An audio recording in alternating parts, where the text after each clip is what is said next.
Have you ever wondered how strategic redirection can define the future of the company? Yes. Let me tell you a story. In 2022, Reliance Industries took a bold step by investing into Unzo, a promising quick delivery startup ridden the way of pandemic-driven demand. But as time passed, data revealed deeper and deeper and more insights. Reliance saw something other missed. Instead of continuing in the same path, they shifted the gear. They spotlighted and moved towards JioMart. Yes, Reliance's very own e-commerce platform. With a strong infrastructure, deeper market research, and the huge data and a powerful integration with the Jio ecosystem. JioMart wasn't just a backup plan, it became the main act. And this pivot wasn't just for strategic, it is a transformative.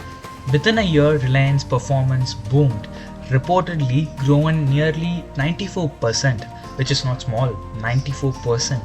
What we learn from this isn't just about the numbers and the percentage, it's about the agility, the insight, and the courage to pivot when it matters the most. That's the powerful visionary leadership it will be. And the future of Indian business will be like this, full for more inspirational stories like this.